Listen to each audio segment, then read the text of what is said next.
OMT Online Dynasty, welcome back everybody. Our week 4 game of the week, and now this week we are only going to be going over 3 user games because we had 2 of the best games we have had potentially throughout the entire Dynasty. 2 fantastic games, plus our main event, an early season Conference USA matchup between Timeless Raven and his Army Black Knights taking on Crayon Eater and his Texas State Bobcats. Now if you haven't seen any of these before, this is a 32 user online Dynasty. We got 4 custom conferences, 8 teams in each with a relegation system in place, so the top 2 move up, the bottom 2 move down. Keeps a good competitive balance, get some fresh matchups in there every season. Like the matchup we are about to see, Army earned that promotion up to Conference USA after finishing in the top 2 of the American Conference last season.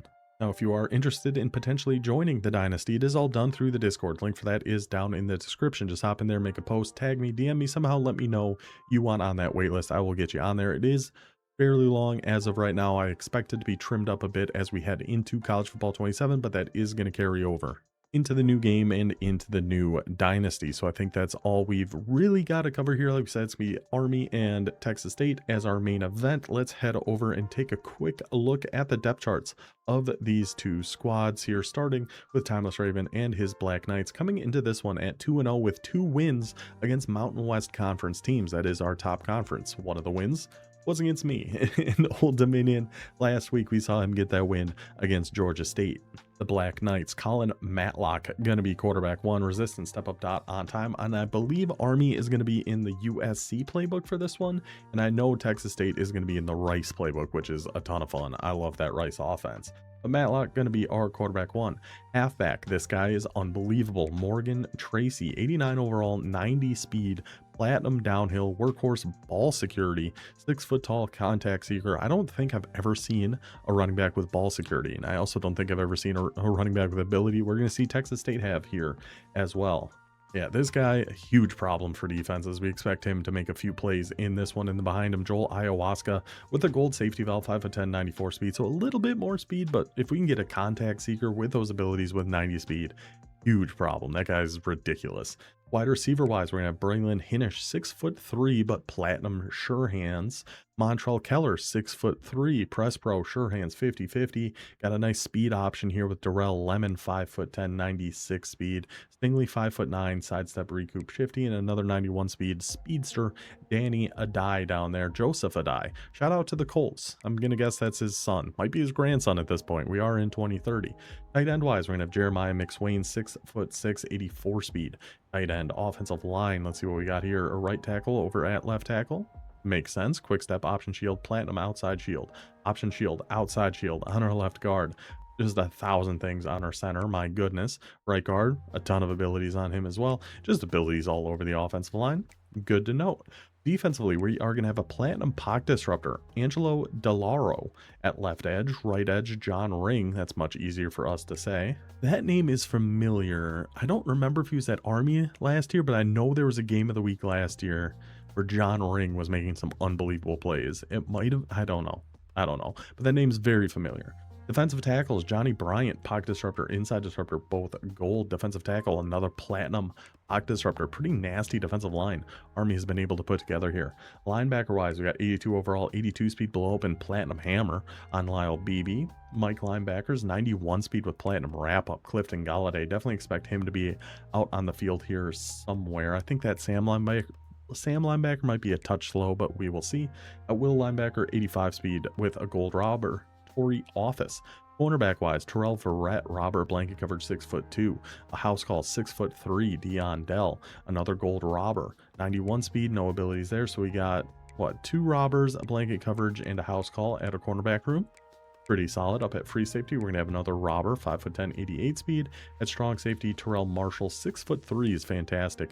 Oh, and then hiding back here, though, Greg Drake, 5'9", with a gold robber. So let's see who he's going to have at sub linebacker. It might be the 2 linebackers, but I wouldn't be surprised to see one of these safeties down here too. But no, it is going to be the linebackers, Tory Office and Clifton Galladay. So that is how Army is set up. Let's go check out Crayon Eater and his Texas State Bob Kitties. Meow, Texas State. Shout out to It's Always Sunny in Philadelphia. What was it? Kitten Mittens. That's what it was. Meow. 89 overall, 1.5-star program down in San Marcos. 89 offense, 91 defense. JD Bach, backfield creator at quarterback. Now I'm used to seeing Texas State with a very mobile quarterback, so I'm interested to see if maybe this Toby Major comes in with that 89 speed, just a little bit better of a runner, or if we just run around with JD Bach. We will see. He had House Henny for a while. That guy was so annoying to go against. And I think he had a different fast quarterback in there too. We'll see how he's going to use JD Bach, especially with this Rice offensive playbook he's going to be in. So Daryl Clemens, this halfback, only 81 speed, contact seeker, gold battering ram. I don't think we have ever seen a halfback with battering ram in this dynasty. I know that's become like a meta thing on Ultimate Team. We'll see how it works here because he's only 81 speed, but if that ability is as good as it seems to be, that guy might be a big problem here. At wide receiver, we are going to have Josh McClain, 6'5". Gosh, it's just everybody's got these giant ass wide receivers. Platinum 50-50, balanced and downhill. 83 overall, Gerard Franks. Okay, 5'10". That's more man. And then right back to 6'5". I mean, just last week, I think it was UAB had 3 guys that were 6'5". How are there so many gigantic wide receivers in here? Ty Welsh, 6'5", platinum, sure hands, and 92 speed. 5'9" cutter and layout on Steve Tunsil. I was gonna say, oh yeah, well, why not? 3 6'5" wide receivers here for Texas State, for Texas State as well. Now Ty Welsh, I believe, is gonna be the one in the motion doing a lot of the different triple option things, because I know he gets a few runs in this game. Tight end wise, 6'5", BJ Costello, sure hands and outside shield, 85 speed, pure possession, able to get that gold outside shield. A heck of a tight end. So battering ram at halfback, 3 6'5" wide receivers, a 6'5" tight end with outside shield. My goodness. Left tackle, pocket shield, PA shield, wear down. Let's just see. So nothing on our left guard, but our center gets platinum quick drop, some other good abilities in there. Option shield at our right guard, inside shield, and ground and pound. I mean, option shield definitely makes a ton of sense if we're going to be running that Rice offense. Defensively, quick jump, takedown, pocket disruptor, Trey Trapasso. That's a heck of an edge. That's a good start. We got a pocket disruptor on the other side with Damian Yeast. Defensive tackles, looks like, oh, we do have a platinum pocket disruptor and a silver pocket disruptor down here. We'll see who Texas State ends up using along their defensive line. Linebacker wise, 97 overall, Jason Pitts. Oh my. Bouncer wrap up. Oh, that's right. Because he runs 3-3-5 on defenses, actually is going to use his tackles more than his edges, unless he did some formation subs, which you can do in the 3-3-5. But what a Sam linebacker. Then at Mike, we're going to have Imate Latu from Newton, Texas. Platinum bouncer.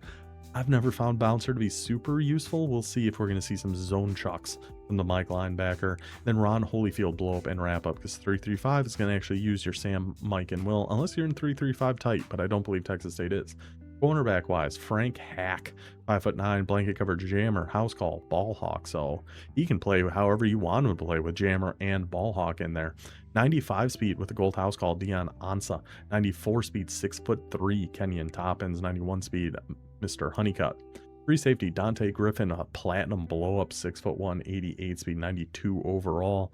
Strong safety, gonna be 85 overall, 91 speed, wrap up and blow up. Good luck running the ball against this Texas State team. You got the blow-ups up at safety. You got those really good linebackers, some really solid defensive linemen. Going to make things pretty dang tough. We'll see how Army is going to try to attack it in this one. So with all of that covered, I think we can take it down to San Marcos on a very rare sunny day. And yes, it is blurry. I'm actually going to get rid of that because it's bothering me a little bit. There we go. Let's get rid of that blur. Like almost every time we have seen a game in San Marcos, it has been a torrential downpour, but not today. It's a beautiful day for the Bobcats to try to make a statement that Army coming into this one ranked number 21 in the country, 2-0 with those 2 wins against the Mountain West. Texas State been struggling at the start of this season, 0-3, and Army taking a deep shot early against it looked like a shaded down cover 2, a lot of 5-yard hooks on that field. Finds number 9 deep down for the touchdown. Good throw by Matlock, finds Montrell Keller, but again, the special teams in this dynasty have really gotten out of hand as Texas State, the ensuing kickoff, is going to take it right up the gut. No resistance from that Army squad, just right up the middle. Nobody lays a finger on him. Touchdown for the Bobcats. He's going to try to dunk, and you got to appreciate the effort, but boy, oh boy, was that not even close. So Texas State gets a stop on defense.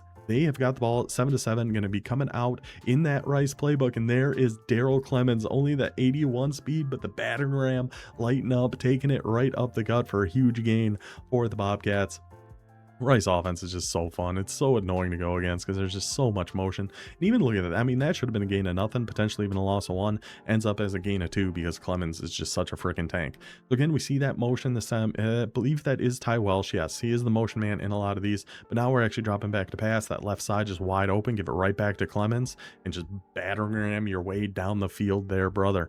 1st and 10 for Texas State inside the red zone. Going to go with a little, I believe this is a load option out to the right-hand side here. Going to, yeah, we are just running with old Bach. Big Bach JD. Pitches that out for a gain of 6 to Ty Welsh. Now we do a little like fake, almost zipper motion kind of thing. Get it to our guy Ty Welsh, the 6'5" monster wide receiver who's going to battle his way in there for the Texas State touchdown, giving them an early 7-point lead. Now, Army going to be back on the attack, dropping back to pass, looking right over the middle of the field. Great find, great ball by Colin Matlock. Great hands by Antoine Stingley to be able to hold on to that one as well. So we do see Texas State in that 3-3-5, that 3 high safety. And I'm telling you right now, 4-2-5, 3 high, which is going to be in college football 27. That might be my go-to defense. That looked pretty dang nice in the beta. We will see when the game actually comes out. So we're definitely not in USC because we are in some wide bunch. I know his default is set to USC, so that confused me for a second. But it looks like we're more back in a standard veer and shoot. We're going to try to keep this with our quarterback, but that slot corner comes right on down, blows that play up for a loss of 1, counts as a sack. Why not go ahead and pad those stats a little bit? Going to be a 3rd and 2 now for the Black Knights. And what I like to see there from Texas State is you mix up your read keys a little bit. And, you know, you don't want it to be all set the exact same, kind of give some things away. So once they run an option and you kind of give away, kind of got robbed there. Great user defense right over the middle. But once they run an option and they can kind of tell what your read keys are, go ahead and mix them up a little bit. Try to keep them guessing. So now we got a 4th and 2 for Army. Down by 7, looking for the underneath, but again, looks like we were shaded down there, and that 5-yard hook jumps right in front of it. Army just diving all over the places. Number 0 for Texas State is going to take that one back. Huge play by that Bobcats defense. Big swing in this one. Army looking to tie it up. Instead, now they find themselves down by 14, but here they come on the drive again. A 1st and 10 down at Texas State's 25-yard line. 3.5 minutes left in the second quarter. Gonna be dropping back to pass again. Good user defense, but we find that wheel route over on the right. Morgan Tracy's more than just a steamroller. He can get out there, run some routes, and make some gosh dang catches too. Now we're going to go a 4 down set. We don't see Morgan Tracy in the backfield. That is Joel Ayahuasca running on that Texas route, hitting a quick curl over on the left. Take a nice gain of 1. 2nd and goal at the 4. A little tight open here, it looks like. Now we go back to Morgan Tracy, but that Texas State, that 3-3-5. Telling you, just in general, even with this 4 down set, that the 3-3-5 split we've been in, just really good defense. I feel like it just covers everything. It's not, I don't think it's great for blitzing. Great find there. And again, that is Montrell Keller's 4th catch, 2nd touchdown of the day.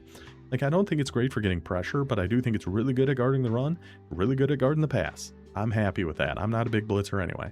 So 2nd and 4 for Texas State. We're going to go back to that option box. Somehow gets that pitch off. Not entirely sure how that worked out, but we get it out to Ty Welsh, who is going to take it all the way in for the Texas State touchdown. Bach, unbelievable pitch there as he was getting blasted by that Army defense, but gets it to Welsh, finds his guy, gets it for the touchdown. A 14-point lead and another turnover forced by this Texas State defense. The Bobcats playing out of their minds here, and you'd love to see the fans be showing up here. What are we doing here, Texas State? The Bobcats faithful, the ones that are still here, really getting treated to a show by Texas State in this one. So we go for a run on that 1st down, 2nd and 10. Really, I mean, you do want to work clock here a little bit, because even a field goal makes it a 3-point or a 3-score game, which we're happy with as we immediately run out of bounds with our quarterback, and a late hit there by the Army defensive lineman. Just something to keep in mind. Army might be playing a little bit dirty in this one. So we're going back to our bench here with a quick little out to the left. See if that's where we're looking. We got it if we want it. We do. Ty Welsh. This man has just been everywhere for Texas State. Whether we're running the options, whether we're throwing it to him, and look at number 33, just bouncing right off the tackle. 6 carries for 59 yards. for Daryl Clemens. Now, first and goal at the 5, just give it to Clemens 3 times. Let that battering ram do its thing. Go right up the gut. Take it, pushes it outside a little bit. And again, a little bit of a late hit there by Army, but Clemens takes that in for the Texas State touchdown. Up and down on him. Up and down on him. Hey, oh, let's go. Texas State gets on their board for their first win of the season.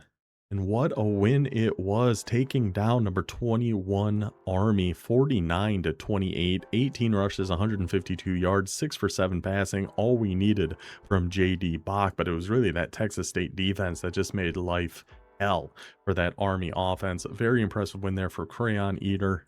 And we certainly expect Army to be able to bounce back sooner rather than later. We know that Timeless Raven, very tough opponent, and he's put together a good squad with those Black Knights. So next, we've got 2 crazy games. I'm not sure which one we should go to next, but let's take it to Birmingham. So we just featured UAB last week. That's kind of why they weren't going to be game of the week here again.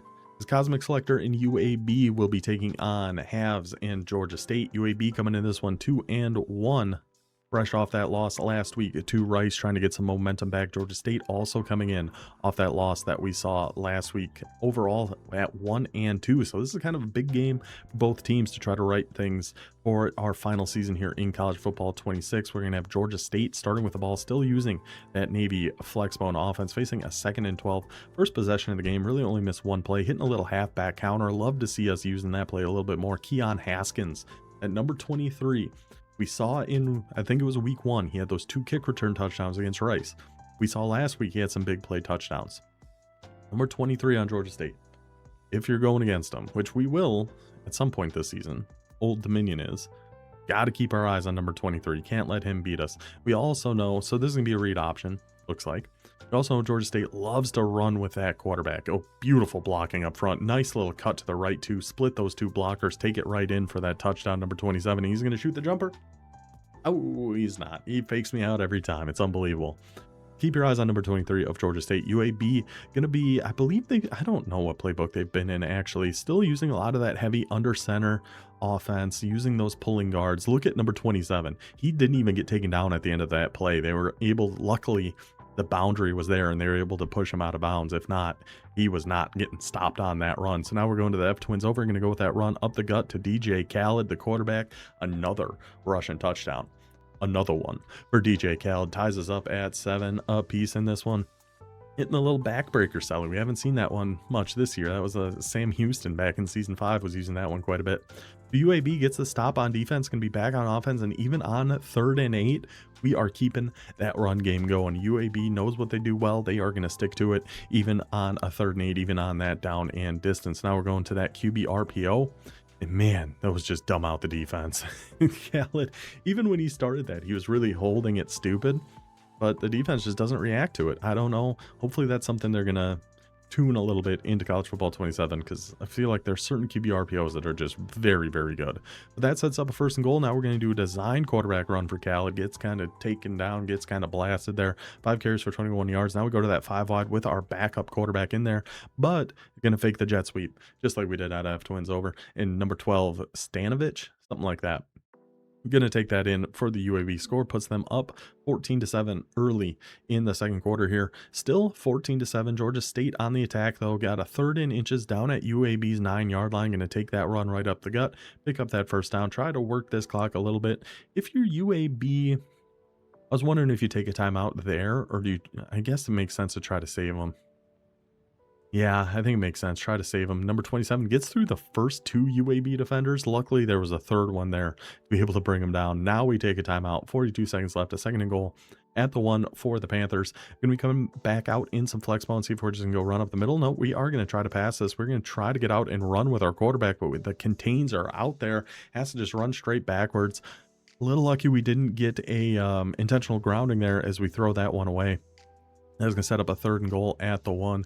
UAB coming down, trying to get in that gap in case it is a run. It is a pass, though, and we find our man wide open towards the back line of the end zone. Touchdown for Georgia State. Going to hit him with up and down. Hit him with the up and down. Ties up at 14, but UAB, 8 seconds left in the half. 3rd and 3. We are still running this rock out of I-form heavy. Last play before the half, and look at the alley set up by number 21. For number 21, he's going, he's running, breaks the first tackle, but number 27 on Georgia State able to bring him down and save the touchdown before half. Just barely keeps it 14-14.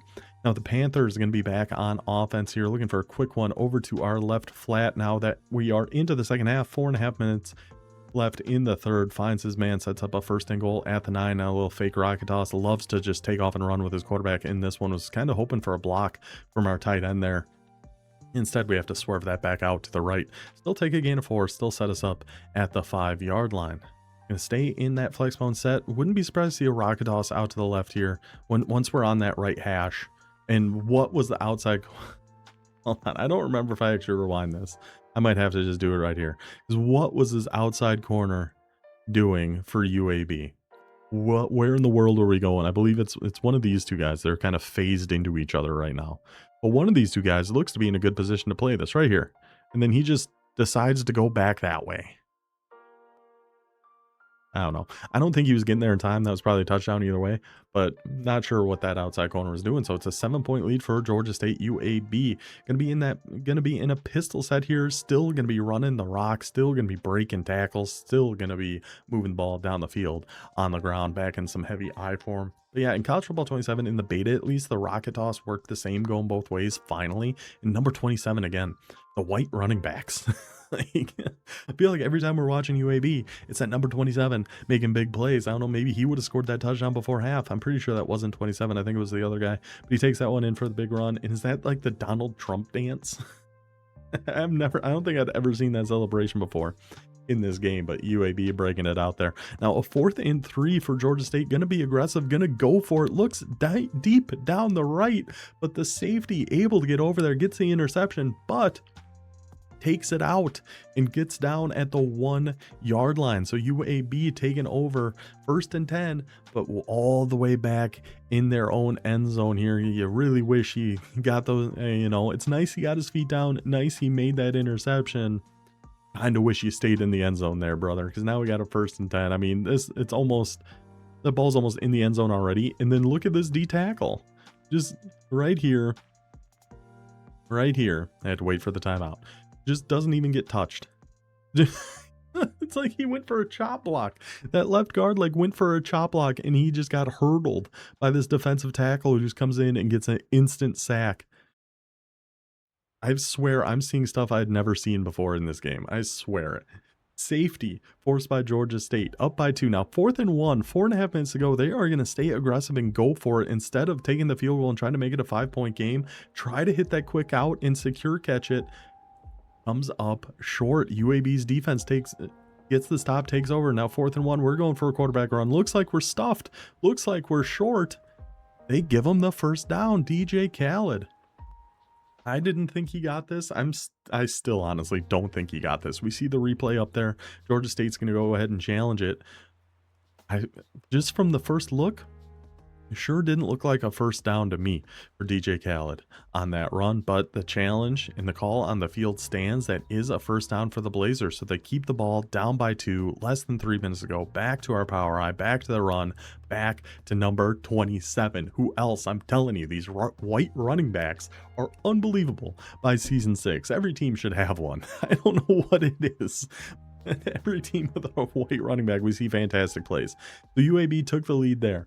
Now we got a minute left. They're still up by 5. We're going with the quarterback run, trying to kill the rest of this clock, but the user strip fumble by Georgia State is going to give the Panthers another shot, going to give some life back to Georgia State here. We pick up that first down. That is game over. Georgia State is out of timeouts, but he clicks on, hits R1, hits RB, gets that user strip fumble. Now the offense has another shot with a minute to go, down by 5. We're going to be dropping back to pass. We see cover 3. We're going to take our deep shot up the seam. Interception. The Platinum House Call lighting up for UAB, and the Blazers are gonna somehow, some way come out of this one with a 28-23 victory. Just an unbelievable game between these two teams. Look at that UAB. I mean, both of these rushing attacks, but UAB 35 carries, 347 yards for 4 touchdowns, 9.9 yards per rush, only had to throw the ball 5 times. Georgia State, 29 for 206 and a couple touchdowns, 7 yards per rush. 2 lethal rushing attacks, but UAB survives after that crazy user strip fumble. Great game to have. Great game.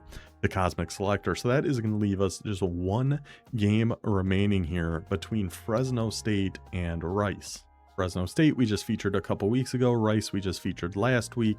But these two, another just preposterous game played by these two squads. Both offenses absolutely humming.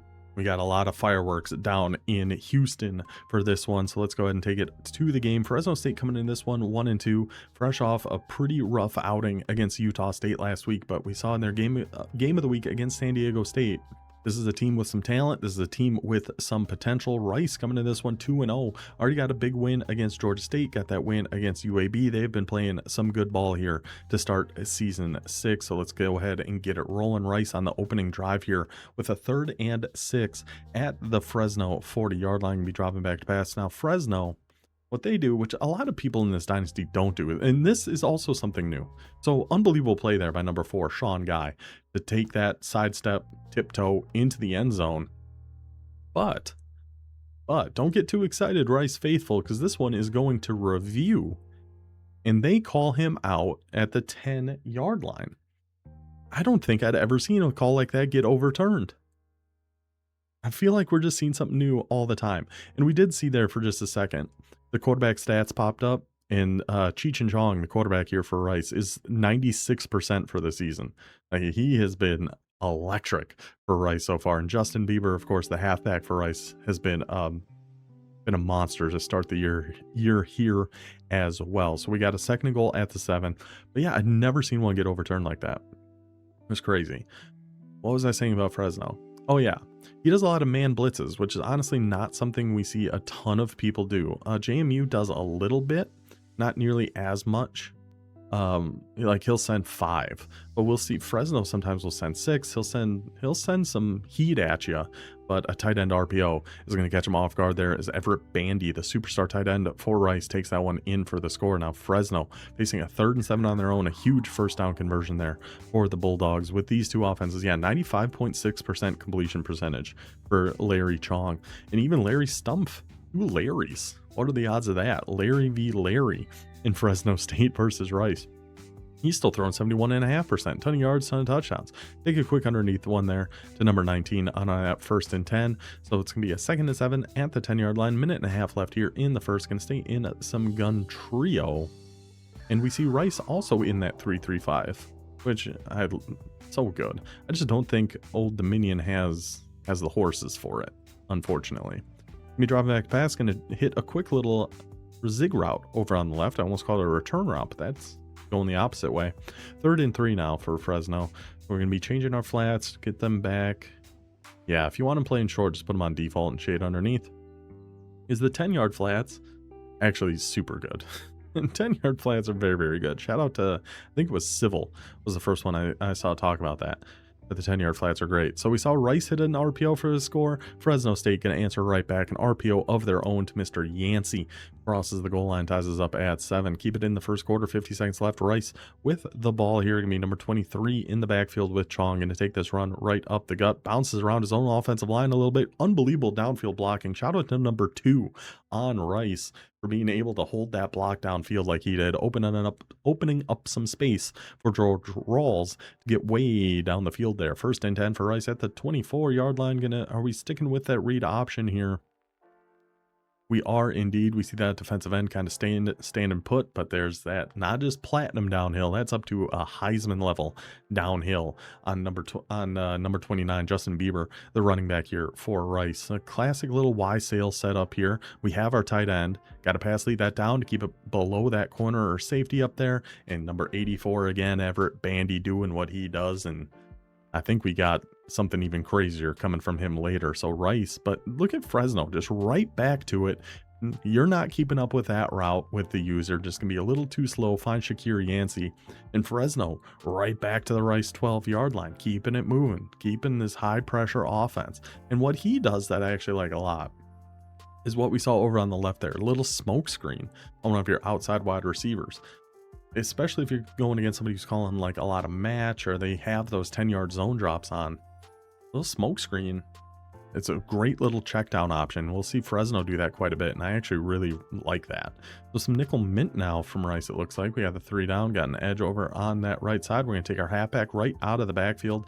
User stays 1 step behind that, setting up a 3rd and inches for Fresno, going with some 5 wide.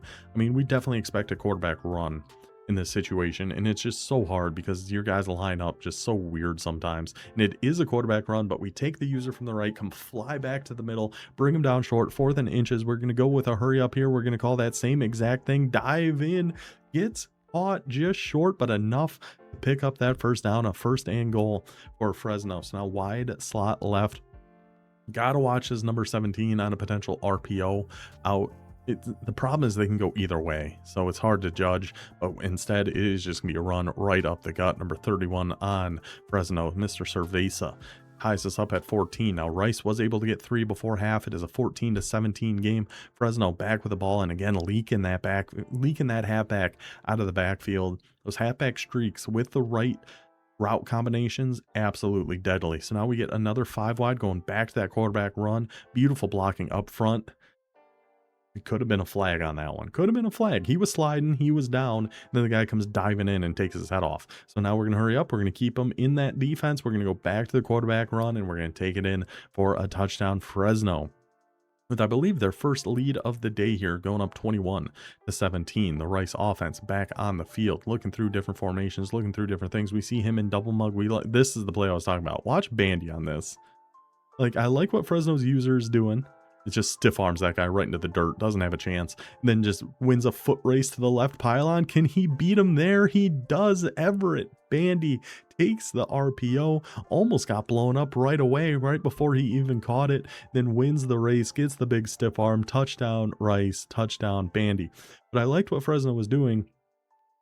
And again, sneaks that halfback out. I actually kind of want to see this play again for a second.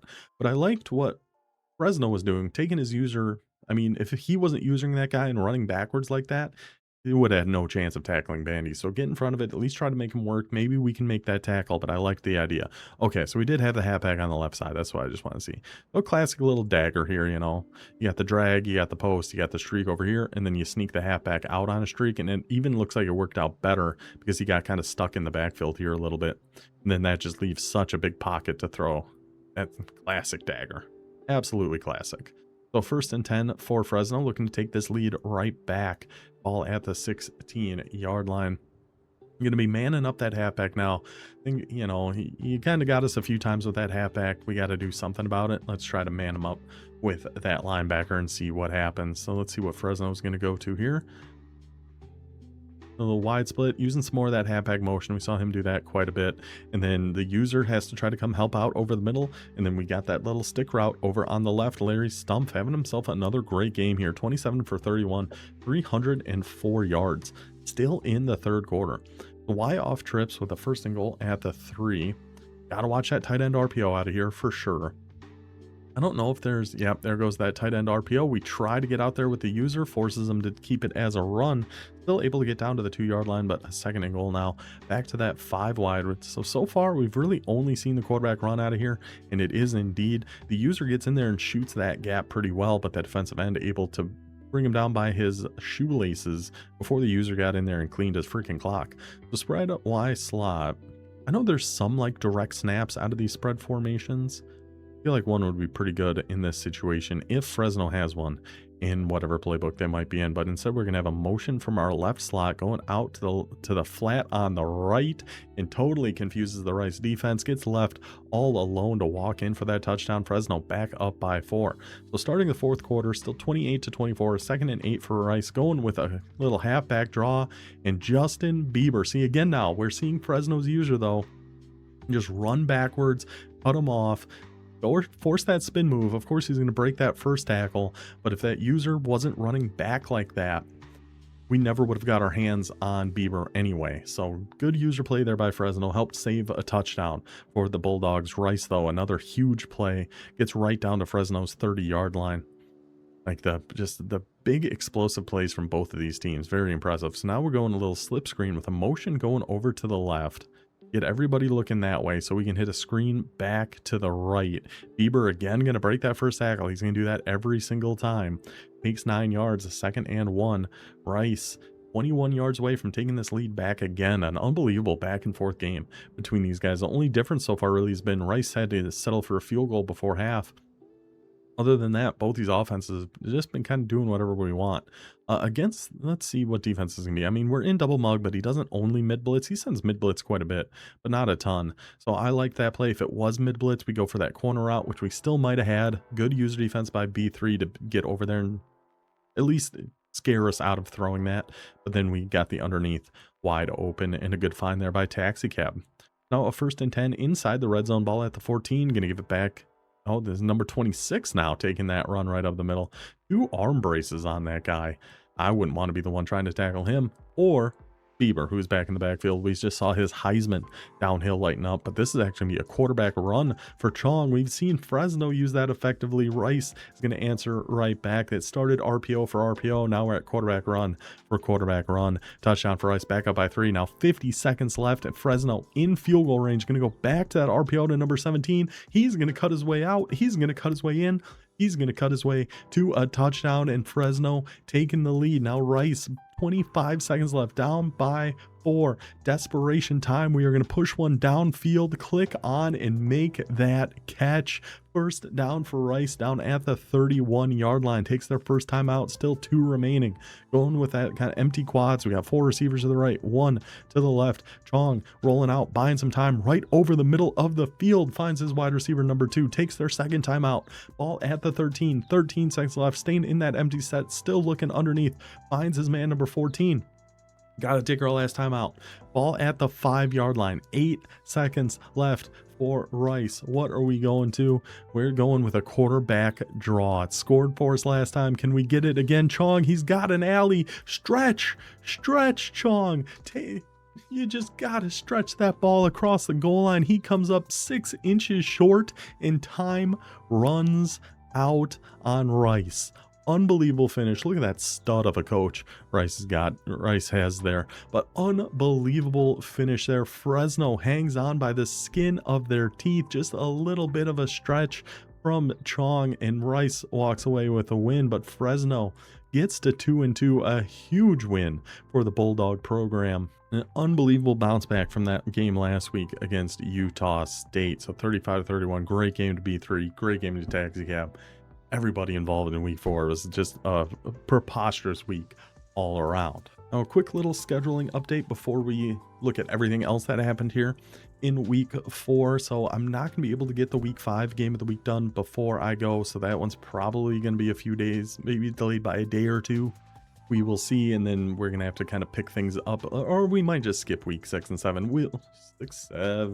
But we'll see how the games all shake up. I don't want to just do day after day after day, so we'll figure out what we're gonna do here. But maybe I'll just do one big multi-week thing when I come back. So yeah, week 4 game of the week. Let's throw it over to the scores and schedules so we can see everything that happened here throughout week 4. And now we're pretty much caught up. We just advanced to week 5 last night. I think we've only had 1 game played so far or something, so we should be pretty much all good to go here. So week 4, we saw UAB get that win against Georgia State here, starting in our Mountain West Conference as usual. Tulsa goes on the road and just hammers Ole Miss again, 77-13. Buffalo in Louisiana, the Raging Cajuns. I mean, Buffalo actually kept this one a good game for a long time. Louisiana, that talent mismatch, they were just able to run away with it. Eventually wins that one 42-17. Utah State takes out Oregon State 48-24. And I actually want to check, because I think Utah State said he didn't throw the ball once. And that is correct. He did not throw the ball once. 37 carries, 451 yards, presumably probably all from I-Form Hulk. Not a ton you can do against a team like Utah State running an offense like that. Kind of nasty business. So down to Conference USA, our gold conference. We saw Texas State get that big conference win, gets them to 1-1 in conference against the Army Black Knights. Sam Houston, 31-3 win over Auburn. The Bearcats with a K, trying to make the playoffs for the 2nd year in a row. We saw that one. Southern Miss takes down Memphis 42-17. Southern Miss sitting at 4-1 here to start season 6. They might be on to something. We will have to find out. Hawaii gets the win against Washington 49-28 and a sim victory for North Texas against Wyoming 42-22. To the American. Saw that one. Bowling Green heads to Arkansas. Woo Pig Suey whooped that Pig Suey 56-7. Buffalo, Louisiana. Colorado State 44-7 win over Appalachian State. East Carolina 17-10 heads into Starkville, gets that win against the Bulldogs. USF takes down UCLA in the Rose Bowl 38-26, and Georgia Southern takes down UTSA 35-21. Then to our last conference, the Sun Belt. So this is kind of what I was talking about earlier. If you don't play your CPU games, you're putting yourself in some danger as UNLV loses a sim game to FCS West 38-35. So I did have something like this happen in College Football 25 when we were rebuilding NIU with a flex mode offense. We were up to like a 94 overall team, just simmed against FCS and lost. So don't take anything for granted. You can lose to the FCS team fairly easily. Saw that one. I think we saw pretty much everything else. Temple got a sim win against FCS though. Good for them. That's how you do it. UNLV, just do what Temple did. So that'll get us fully caught up on week 4. Hope you guys enjoyed this one. I'll see ya whenever I can see you, as soon as I can. Until then, take it easy.